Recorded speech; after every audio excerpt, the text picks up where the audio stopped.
And if Gord's evil plan goes well, the leave behind then is that you now have the anatomy of a win structure to address any future problem, to address or reverse engineer anything that you've done in the past. We could use it to reverse engineer a loss. We could get to go forward. But once you've got that strategy, work plan, people, operations, and results thinking, it's unlimited for how far that can go. And I think it's a great way to help build capacity, not only for a leader, but for the leadership team now in problem solving. And ultimately, if I'm there long enough, it creates what I call the executive planning system for the entire company based on those 5 headers with a lot of detail underneath. But that's where that wants to go. Your business's success depends on relationships. Relationships with customers, relationships with employees, and relationships with stakeholders. What do they all have in common? They're all human. Because no matter if your business is B2B or B2C, it's really H to H, human to human. Welcome to the Human Connection Podcast. I'm your host, Carl Ponto. Each week I'll bring you stories, insights, and practical advice from experts that you can apply to your growing company and daily life. This week I'm excited to connect with Gordon Sheppard. Gordon empowers senior leaders so they can positively impact themselves and their team so they can optimize their organizations and serve their customers and community at the highest possible level. He works as a business advisor, facilitator, coach, podcaster, and speaker, and he has helped thousands of leaders across North America to grow through keynotes, breakouts, workshops, podcasting, strategy sessions, and coaching. With more than 25 years of experience, an MBA, a bachelor's degree in drama, and a ProSci change management certification, he delivers a unique, people-centered approach that helps leaders to succeed. He is the host of the award-winning Executive Wins podcast, where senior leaders share their biggest wins in business so that other leaders can get inspired and take action. Available on Apple Podcasts, Spotify, YouTube, and wherever you listen. He is also the author of the Amazon bestseller called The Meeting Leadership Solution, a proven 10-step system to help senior leaders have more productive and profitable meetings at work. Congrats on Meeting Leadership Solutions, and welcome to the Human Connection Podcast. It's so good to be here, and thanks for enthusiastically reading that out and also hearing about the purpose that you bring every day to help build leadership capacity. I think that's just outstanding that you're doing the work that you do. Thanks, Anna. I'm really excited to have you on the show to talk about that, the sort of leadership coaching you do, because I think it's been a theme over the last 3 episodes that I've been talking about this with guests, is that the difference between managers or executives and leaders, and how there seems to be a lot of managers and executives, but not a whole lot of leaders in the workplace today. And so how exactly do you see that ways for people to lead more with clarity, courage, and consistency and become leaders and less, both, but like more leadership and less just executives and managers? It's funny, I've been at this for a while doing the work I do independently in terms of this latter part of the work that I do in my career. Where it's led me to now, what I'm looking for, the piece that I lend in an original way to leadership, and is I start from a winning perspective, a winning strength-based perspective. And I think that's the way to bring clarity to a given situation. So many of the leaders that I coach, the leadership teams that I work with, the boards, these types of rooms that I'm in, they're easy to the negative, easy to talk about the problems, and that's sort of where they spend a lot of their time. I remember one time, part of the inspiration of why Executive Wins is I was teaching one of those meeting leadership workshops, and, they complain for about an hour and we work on some tools and work on whatever. And there's a moment in there where I say, great, you've been complaining for a while. How do you celebrate? And usually the place goes quiet. So we're talking about that difference between a manager and a leader, and they don't have a good answer for how they celebrate. And then I say something that was really important for me in the work that I do and why I made the shift into this area.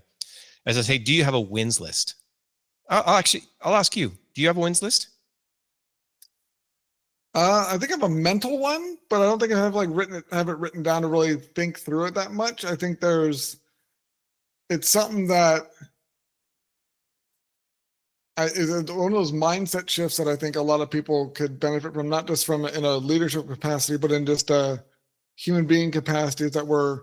I know how much our brains are wired to focus on the threats and the negative and the things that are like negative. So it's a survival instinct, but so it can be overwhelming if you're not not building the habit to focus on the successes and the wins And because otherwise it is easy to get kind of a over focus on the negative. Absolutely. And so that's been fundamental to my work. So now we're coming in at a positive way, and I give them a proven structure to help them work through being able to reverse engineer a past win so that they can then use that structure to get more wins in the future. That's the fundamental of my approach in this area. So as opposed to early days in the coaching side where you're like, hey, what keeps you awake at night? How are you dealing with conflict management? It's not that we don't kind of get there, but what we do is we start with the win side because, like we're hearing, so many people just don't even have that in their wheelhouse. And yet we're supposed to be running these positive work cultures and all this sort of stuff gets paid lip service to. This gives them access to that next level leadership that you were getting to earlier on. Instead of just being a manager, they really are able to do that through this process. And I actually always like to do a mini demo with you, and I'll maybe just ask if you have, is there a win in your own work that you could share that I can just demonstrate this really quickly? What is there a win that you would talk about?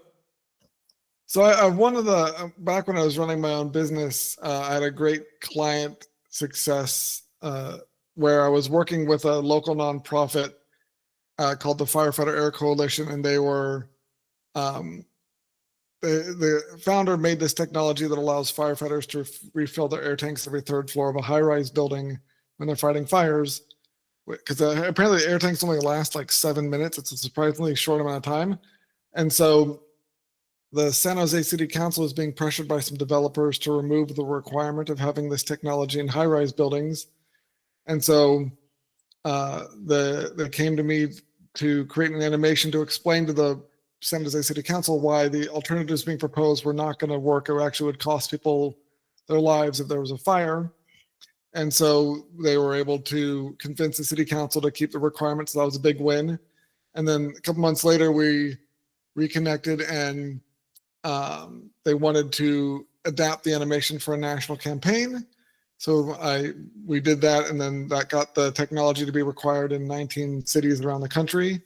And then following up a couple months later, they said, oh, we need to adapt the rebrand the animation for this other company, and asked what happens. And they ended up selling the IP to a actual like for-profit company, and the owner of this nonprofit has a lot more to retire on than is just his pension now. So it was a great success story of how the work we were doing was making an impact for not just the nonprofit, but also for the cities that are now safer to live in because the buildings have this technology in it. That's a great win. Congratulations, by the way. I get so lucky now because I get to lead with that question with every person that I meet. So when we talk about how do you make a difference with leaders, suddenly they're telling this like we just learned something incredible. Why this win, so good. And then what I jump into to put a bit of meat on the bones, and I just mean to demonstrate this as fundamental to every area of my work, is I get into what I call, well, let's explore that win by using the anatomy of a win. Let's look at the strategy, the work plan, the people, the operations and results behind the win. If you were listening to one of my podcast episodes, you would hear me go through this in a 40-minute interview. If you were with me at a workshop, I would make sure that you have this tool, this structure to be able to roll off and examine, reverse engineer, and then use to go forward in the future. And again, if I was with you for 500 hours, like I was with the drilling company, I end up passing this along in a significant sort of documented format that people get there. So that fundamental is always there, the anatomy of win. What is the strategy, work plan, people, operations, and results? Strategic highlights from what you've just described is there's something in your values, or there's something in your mission about why you were doing that work at that time that tied into getting this to happen. Is that fair? Like what was sort of the strategic highlight for getting that win to occur? How would you describe it? Well,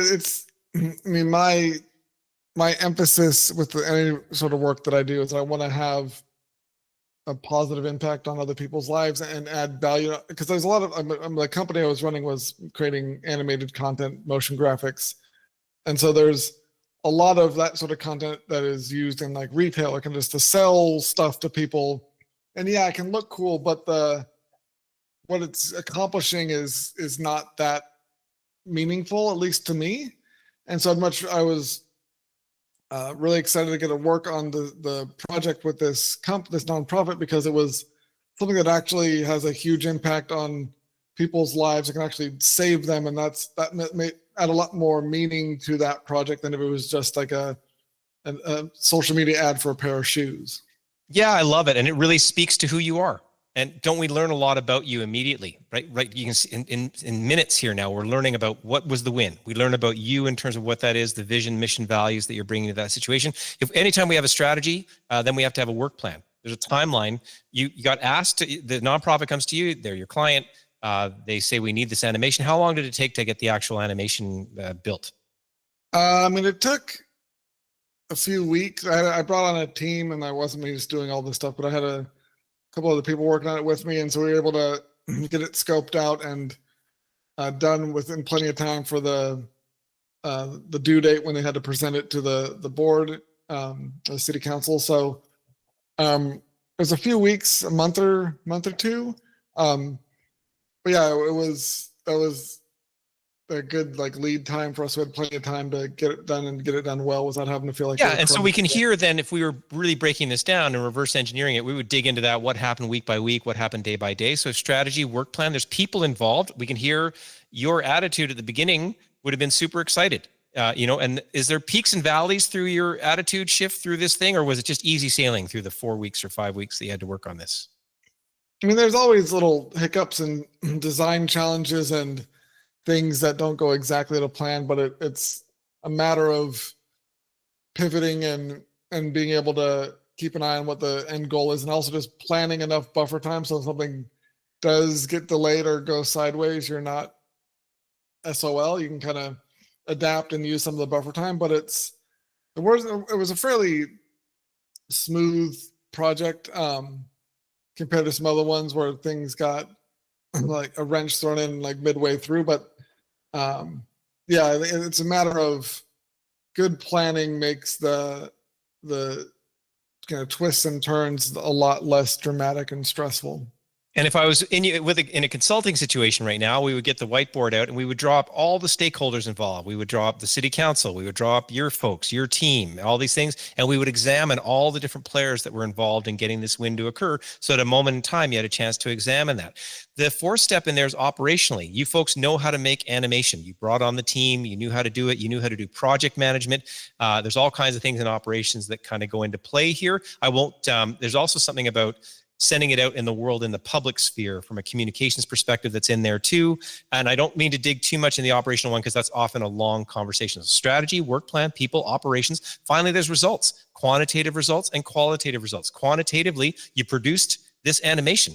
Quantitatively, it got a reaction. You got this there was a vote, and that was a quantitative thing that occurred. Quantitatively, you got paid a few bucks to get the project completed somewhere in there. And then qualitatively, and I don't mean to be answering for you, I'm just trying to do this quick demo, but normally I'm asking the question. And then qualitatively, how did it feel to go from start to finish and get this out the door?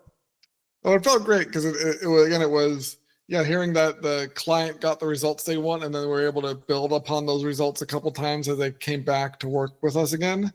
Well, it felt really good because it wasn't just a one and done fully transactional relationship. There was more of a connection there and a sense of accomplishment that we did something worthwhile. I love it. So thank you so much for playing along. You said, Gord, how do you help managers become leaders, in a sense, is where you got me started. That's how I do it. I start with the win. We then get into the substantial area. You can hear facilitatively, I'm a strong facilitator to facilitate them through this. And if Gord's evil plan goes well, the lead behind then is that you now have the anatomy of a win structure to address any future problem, to address or reverse engineer anything that you've done in the past. We could use it to reverse engineer a loss. We could get to go forward. But once you've got that strategy, work plan, people, operations, and results thinking, it's unlimited for how far that can go. And I think it's a great way to help build capacity, not only for a leader, but for the leadership team now in problem solving. And ultimately, if I'm there long enough, it creates what I call the executive planning system for the entire company based on those 5 headers with a lot of detail underneath. But that's where that wants to go. So it's pulled together. It's an operating system of sorts that people can then use either to do one thing or many things to make their companies more successful. Yeah, I enjoyed that little exercise there. And I think what really stood out to me as we were starting this, even before I went to the whole process, was just how much people often in leadership are focused on the negatives, the problems. But there's a reality that whatever you focus on is what you get more of. If you're always just looking at what the problems are and you're only looking for problems, you're going to keep finding them, and you're not necessarily going to find the wins, find the solutions that you actually really want. And so I think that's what's cool about what we just experienced there, and what your process does. It helps give people a way to shift their focus from just focusing on problems to here's the solution that we want, and then being able to actually act on it and engineer those wins repeatedly. But it also builds that habit of thinking more about the wins and focusing more on what you want, and not just upon the things that you're frustrated by, because it seems subtle at the beginning to just focus on more about what you want. But when you realize how that kind of cascades and ripples through all the rest of the daily interactions with your team and with investors and your board, and if you're just only focusing on the negatives, and you're going to keep getting more and more negatives because that's what you're looking for. Whereas if you're focusing on the wins, or when you get finding a negative, like, okay, let's focus on how to make it into a positive, into a win, and solve it. That mindset is infectious with the rest of the team, and it can really make a big difference in, like you said, the culture and the impact the business has. That's how it's built. Thanks for picking up on that and sort of summarizing it so quickly, because that's the summary I would attempt to give myself in terms of having built it, designed it, and now having gone to market with it in the podcast and in the work that I do. I'm super thrilled about it. It's a massive impactor, and when the leadership team gets it and they start to practice it themselves, and then they start to cascade it. By the way, the structure is not fancy. And I've got an MBA and I've studied and whatever. It's not fancy. Everybody gets those 5 categories. There's not anybody in the organization that can't get it. So that chance to get that critical 5-bucket thinking rolling off the tongue of everybody in the organization, suddenly, if they've got strategy in every conversation that they're in, well, it challenges the leadership team to say, do they have a strategy? What is the strategy? Because then the worker needs to know. Now we're creating alignment through the entire organization. The people thing is unlimited in terms of how we can go for skill sets. What do we want to build up in there? It's a really nice, flexible sort of thing that if we can get that way to do it, and it's nice because it's the manageable 5 buckets is there. Some of the other systems that are out there, a little bit more complex, take a little bit more work, and then it gets not overly simplified either. So I really am thrilled to be bringing it out to as many people as possible. Yeah, I think that simplification, the ease of communication, and the universality of the language that's used is really key, because even if a leadership team is coached or if a consultant comes in and does a workshop, if they're not able to communicate it to the rest of their employees, their team members, and get it disseminated through the entire business, because the language is very kind of jargon heavy and complicated, or the ideas are very niche and seem like you need like I said, an MBA to understand them, then the communication breaks down almost immediately, and it keeps that ripple effect from happening. And it's something that I think there's one of the kind of pitfalls of a lot of the trainings or coaching or consultants that people bring in, is that they're in an attempt to seem profound, or an attempt to seem different, that is making themselves more complicated and harder to understand, and then the leaders, once the consultant leaves, either they barely understand it themselves, or they just don't know how to communicate it well to other people. And so the impact is really stunted. And so I think that's a key component, is having it be simple enough that it doesn't matter what your job title or your seniority level, you can understand the way of thinking and the way of applying it to what you're doing. And that makes it a lot more powerful. Absolutely. And if I get a chance to get that those 5 buckets put onto every agenda that goes out in every meeting in the company, it's a way to sort of start to build alignment and create common language across. And again, it forces answers to all those 5 buckets. So it'll make you think about it, and you'll find out where your gaps are very quickly. And it can be, again, relatively straightforward, like we did in a 2-minute example. This is the kind of thing that you can take your company forward with for the rest of your company's existence if you kind of get it right. So it's got that, all those levels of complexity are there as well. And I'm super thrilled. And then I always follow it up with, again, the same, I ask you about your wins list. I say, how do do you have a wins list? And I don't just say for its own sake. And a lot of people, by the way, if I'm at a conference, I'm speaking to 100 people or I'm speaking to 10 people, most people don't have one. So at that moment in time, and I would encourage people even now to pause the podcast and just stop and go, oh, right, I don't have one, and just free write for 5 minutes. And honestly, it's the first time people ever even attempt it. And suddenly they're writing it down. And then I use a little thing in there called save, delete, join to say, okay, now we know what's on there. Let's pick out a win that we want to save because we've got some good stuff out of there because we want to pull out the best parts. There was a leadership moment. There was an operational moment. There's an invention, something like that. Which ones can we not do again? Well, that thing that went well during COVID's never going to happen again. So, we're not going to do that for sure. And then what do we need to join together? Well, now we're thinking about our wins in a very different way because we're mining them for pulling out the best parts that we can repeat again. And we've come from somewhere. Like our companies are built on those wins. That's what got us here. The wins outpace the losses, and that's the reason that companies exist. So how do we get more out of them going backwards? And then finally, so we've got the, what's the win, the anatomy of the win structure, what's the wins list, and then finally the celebration piece I think is really important. Not necessarily to find out the spectacular ones. People like to go to Disneyland with the team. I don't know how much that's happening these days. My guess is if you can find those authentic, real moments for that right thank you, that right sort of thing. I like, one of my favorite ones I like to talk about when we put the lists up and sort of spark possibilities is maybe having like a wall of wins in your office somewhere, something like that, a wins jar. Some people have it. Some people are like, I met one group that like to have a cowbell when something happens in the office. There's all kinds of things that you get interacting with people. I'm not worried about what the answer is. I'm just interested in stimulating the conversation to say, gosh, our heads are down. We're 8 hours a day, 10 hours a day, whatever we're doing with these people. How do we, get those moments out, stop for a second, authentically acknowledge what's there so that we build cultures that are resilient and have that positive approach that we need in workplaces going forward.